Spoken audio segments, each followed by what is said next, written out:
Oh, good morning na naman guys. Ito na naman ang sisilab niyong bungal na nakikialam na naman. Ay, ito'y naglilinis tayo ng ating inodoro. Ay, kung ano-ano na naman ang naririnig ng sisilab niyo guys. Oh. Na, ano ba naman itong si Clareng? Yung, ano ba yan? Yung nagsasalita palagi na parang vlogger na ang tawag nila is vlogger na nagsasalita para kay, kay Vingen.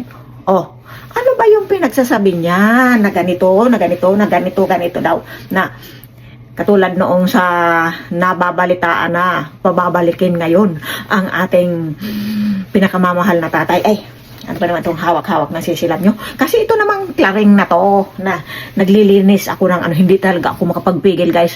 Hayaan nyo na ako, kahit may hawak tayo nito, pang doon sa ating inodoro, ha? Hindi talaga ako makapagpigil dito sa Clareng na to. Akalain nyo, mantakin nyo yun, marinig ko na sabihin niya na akala ba daw natin, nila is ayaw natin silang makialam. Tapos, ngayon, pauuwiin si Tatay Diggs natin. Tapos, parang ayaw nilang pakinggan na pauuwiin ang ating Tatay Diggs. Ano ba yan? Ano ba, usapan ba yan ng mga bata na naglalaro, na nag-aaway-away yung mga bata? Na, oy, sabi mo sa akin kahapon, ha? Sabi mo sa akin kahapon, yung nanay ko is may kasamang iba, ha? Kaya, wag mo na akong babatiin ngayon, ha? Hindi na kita bati. Parang ganun ba ang nakikita ko dyan sa Clareng na yan? Ano ba yan? Abogada ba yan? O ano? Parang bata siya. Parang bata yung kanyang mga, yung isip niya. Ano ba yan? Kayo guys, tanungin natin, ano ba? Bakit mo nasasabi na ganyan? Na, hindi kayo makikialam naman? Dahil yun ang gusto namin? Anong usapan yan? Na pinadala nyo na nga doon ang aming hero? Tapos ngayon, anong ginagawa ninyo? No, na pababalikin? Ay aayaw kayo, tapos sasabihin nyo na hindi kayo yung may kagustuhan noon, kundi yung waterfall, ha? Tapos ngayon, papabalikin na daw yata dito ang aming hero, is para kayong umaalon-alon na hindi nyo alam kung ano ang gusto nyo, na para kayong nagiging mga pilosopo, ha? Na sasabihin nyo na ganito, na akala namin ayaw nyo, na akala namin is ayaw nyong makinig kami doon sa ICC na yan. Tapos sasabihin nyo, sasabihin nyo ganito, ha?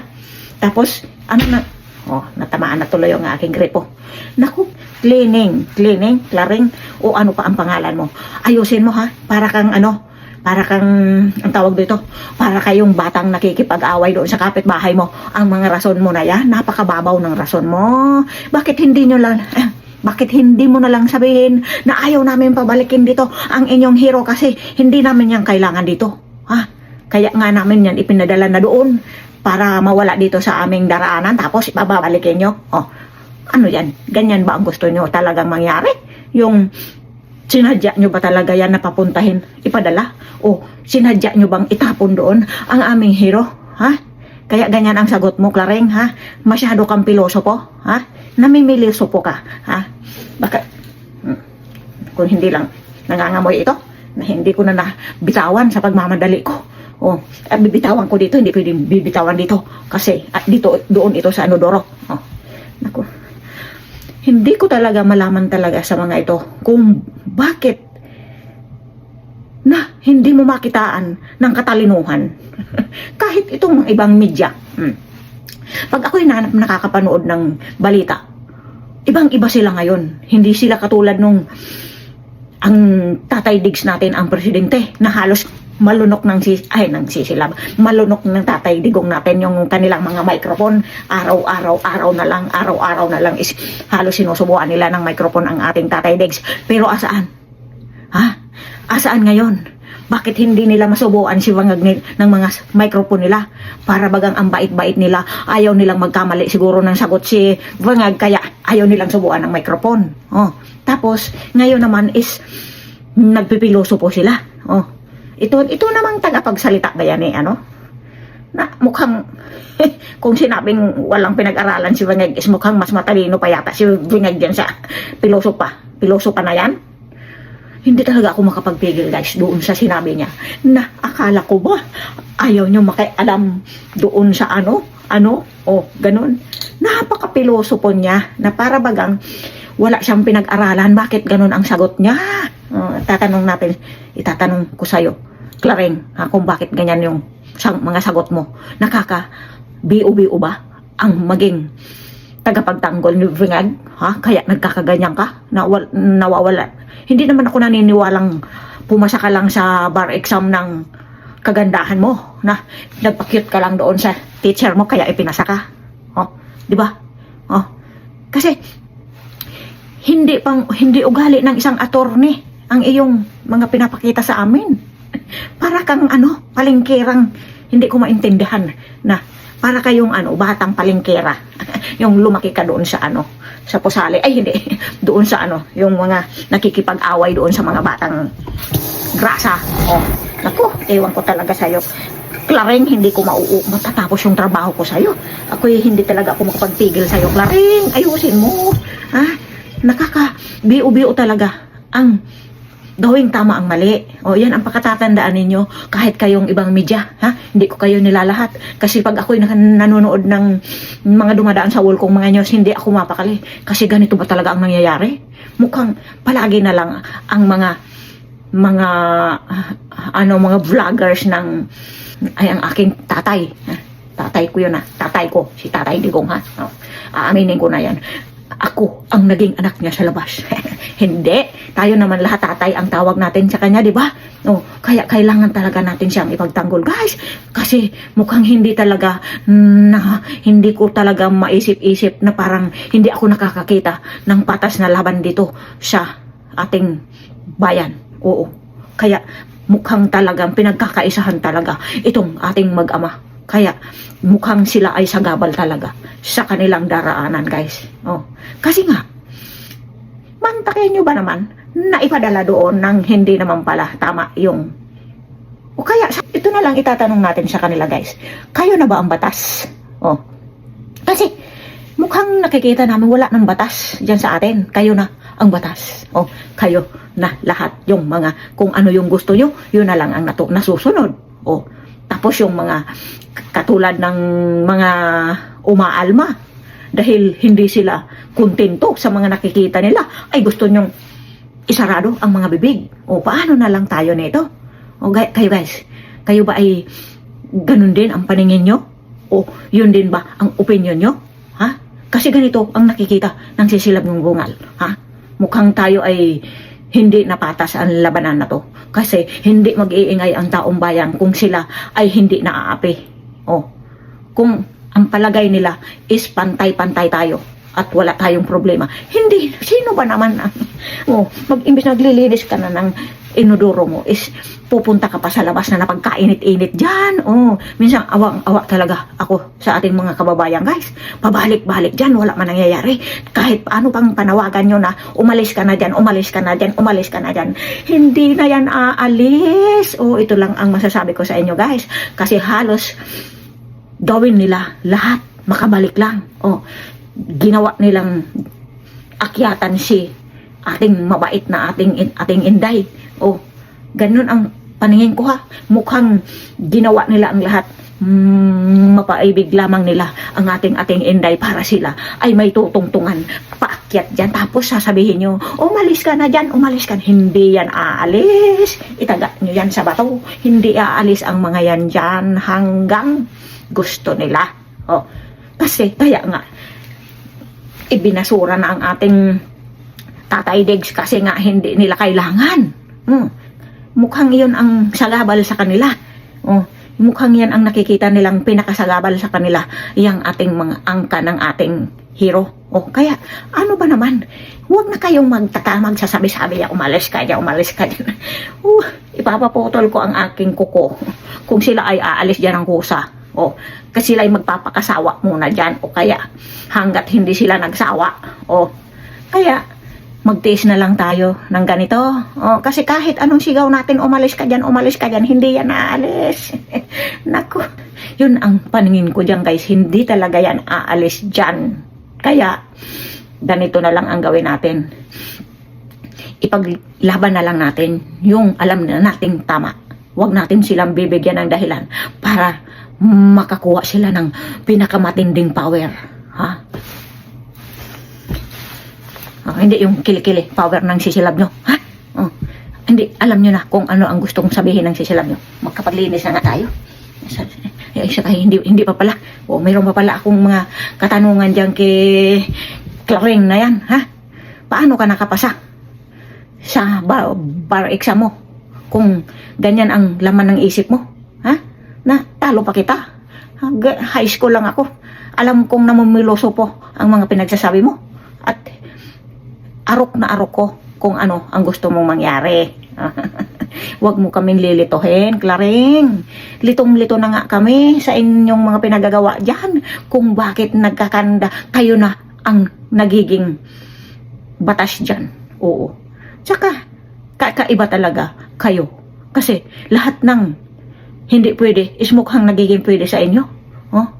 Mantakin nyo, mapadala nyo at maitapon nyo ang aming hero doon na ito din ang pinaka yung dito napabayaan ng ating Tatay Diggs, o kaya masyado siyang nagtiwala o kaya masyado niya yatang minaliit ang sinabi niya sa atin na weak.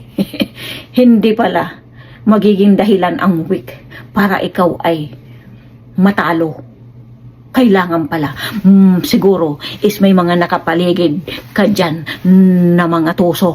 O, yan ang hindi nakalkula, ano ang tawag yan? Nakalculate ng isip ng ating Tatay Diggs. Na, may kasabihan tayo na sa boxing is wag mong iismulin ang isang kalaban na akala mo ay kayang-kaya mo lang. Kasi minsan, may swerte yung follow up punch na biglang sa mukha mo pala tumama, ay ditulog ka. O parang ganun ang nangyayari ngayon guys, yung masyadong minaliit yata ng ating Tatay Diggs na o kaya masyado siyang nagtiwala na hindi pwedeng gawin ang ginawa ni Ngagva ngayon sa kanya. O ako na may hindi talaga naniniwala na si Ngagva ang nag-isip niyan. Oh, meron siguro siyang mga tusong nakapalibot sa kanyang mga ewan.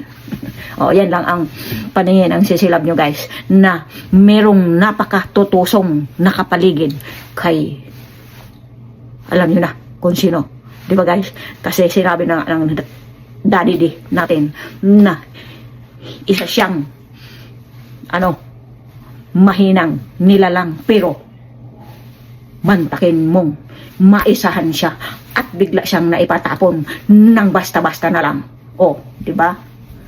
Kaya minsan, wag nating mamaliitin yung isang akala mo ay lulugo-lugo na isang kuting. Yung pala ay may nanay pala siyang mas malaki pa sa tiger. O, di ba? O, yun ang nagpapagalaw at doon siya sumiksik sa ilalim ng kanyang nanay na tiger. O, di ba? Di natalo yung kalaban ng kuting. O, di ba? Kaya minsan, iisip-isipin natin at wag na wag tayong magtitiwala sa isang kuting na napakabait sa ating paningin. Kasi ang isang kuting, pag yan ay nakahanap ng kakampi, ay nako, tapos ka dyan sa isang kuting. Nako. Kaya ito ay magiging aral din sa ating Tatay Diggs na hindi niya malubos maisip na magagawa ito sa kanya ng isang kuting. O, kaya, nako, maglinis ka na sisilab ng kubita mo. At ako'y natataranta talaga ako dito kay Clareng kung bakit naman niya nasabing ganun. Na yung yung tawag niya sa amin, paltarason. Napaka-paltarason talaga. Na dadaanin tayo sa kanyang filosofiya. Kayo nang bahala doon guys ha. At ako'y makapaghugas na ng kamay. At tayo ay napakarami natin gawain. Itong mga nangyayari talaga sa atin ditong sa ating bayan is hindi mo talaga mapapalagpas kahit ikaw ay may hawak na nangangamoy na is talagang hindi mo makailangan palagpasin ito kasi baka mamaya makalimutan ko na yung sinabi ni Claring is hindi maalis-alis talaga sa aking pandinig. Akalain mo gusto niya tayong paikutin sa palad niya. Na dito ka, ganyan ka. Dito, ganyan. Dito lang kayo. Huwag kayo ditong lalagpas, ha? Parang ganun ang pinagagawa nila ngayon. Na yung mga ibang media is ako, baka hindi pwede yun. Nabibiu-biu sila. Na hindi na nila alam yung tama na yata at mali. Kaya ayan, ano nangyayari? Nawawala na tayo ng tiwala sa kanila. Tapos minsan nakakaawa na rin silang tingnan doon sa na hindi na sila pinapansin ni Ma'am Hanilet. Kaya ganyan, ang mundo ay bilog. Ang bilog na mundo is kapag ito ay umibabaw, ikaw ay mahuhulog. Kaya ganun din, parang ganun ang nangyari kay ating Daddy D na minaliit niya yung kakayahan ni Nagva. Tapos pagising niya isang umaga, andoon na siya. Nako, kaya minsan guys, maiisip mo talaga na huwag kang makakapasiguro na hindi ka ipapahamak ng isang kuting. Kaya ikaw, Day, huwag ka dyan natutulog-tulog na naman, ha? Baka naman ikaw ay mapaikot na naman ng ating na yan, ha? May Ngagva, ha? Mukhang ikaw ang target na paikutin na naman. Ang nababasa ko naman, ito ay opinion, reaction natin doon sa, may nabasa akong, yung may nakalagay doon na hindi niya daw kinakalaban ang kanyang kapatid. Oo nga naman. Napaka-biu-biu mo talaga. Bangag, kung iisipin mong kinakalabang ka ng iyong ating, inililigtas ka niya nga, hindi baling lumubog siya basta iniligtas ka na nga, tapos inalis mo pa sa listahan mo. Biu-biu ka talaga. Hindi ko talaga maintindihan sa dalawang magkapatid na to kung sila ay nagdadrama lang ba talaga. Kunyari aapihin kita para tanggapin ka ulit ni Inday. Tapos ganito gawin mo doon pag nakapasok ka na. Parang ganun tuloy ang paningin namin sa inyong dalawa. Kaya ito ay nakakaawa din minsan itong ating na to na wala nang nagtitiwala sa kanya. Lahat ng ginawa niya hindi na pinapaniwalaan. Katulad na yan ng istorya baga guys na isang beses lang siya o kaya ilang beses siyang nagsinungaling, lahat ng sinabi niya hindi na pinaniwalaan, di ba? May kwentong ganun. Ganun na ang nangyayari dito sa magkapatid na to. Wala ka na, hindi ka na talaga maniniwala kahit ano pa ang sabihin nila. Kahit ano ang sabihin nila, ikaw ay aking mamahalin. Tayo'y maglinis na ng kubita natin, guys. Ito lang, Claring, talaga ang tanong ko sa iyo. Bakit ka namimiloso po? Paltarason ka. Yun ang tawag dyan sa ba yan? Anong lingwahe ba yun? Basta paltarason. Yan ang tawag sa'yo. Ayusin mo yung mga sagot mo. Lagyan mo ng talino. Hindi yung nagmumukha kang VO. VO na tuloy. Yan ang katanungan ko sa'yo. Bakit ka nagiging VO samantalang attorney ka naman? Bakit nakapasa ka ba talaga? O baka nagpa-cute ka lang? Yan ang katanungan ko sa'yo. Sige, ako'y maglilinis na ng kubita. Ako'y nangangamoy na. Baka kayo'y nangangamoy na din. Kasi thank you for watching guys. Pakishare naman ang video ng sisilab nyo. Nag-uumpisa pa lang siya. Para naman tayo ay makarating kung saan-saan. Naman sa kaliwat kanan ba? Kaliwat kanan. Ipaglalaban natin ang ating alam na tama. Ipaglaban natin ang alam nating tama. Wag natin ipaglaban yung mali. Kasi alam nating tama ang pinaglalaban natin. Kasi hindi tama ang pagdala nila sa ating Tatay Diggs doon kung saan nila dinala. At ayaw na nilang bumalik dito. Yan ang nakikita ko. Ayaw na nilang makabalik sa Pilipinas ang ating Tatay Diggs. Sa pamamagitan ng mga salita ni Claring. Yan. Kaya pinapaikot-ikot na lang tayo. Pinipilosopi. Kayo na lang umayos noon, guys. Philosophy. Yun na lang. Yun na lang ang paningin ko doon. O sige, thank you for watching na. Pakishare naman, guys, ha? Mag-ano naman tayo, ha? Magkaisa. Nagpaalam ka na. Thank you for watching. Thank you for watching sa napakaliit pang channel ng Sisi Love nyo. Mahal kayo lahat, ha?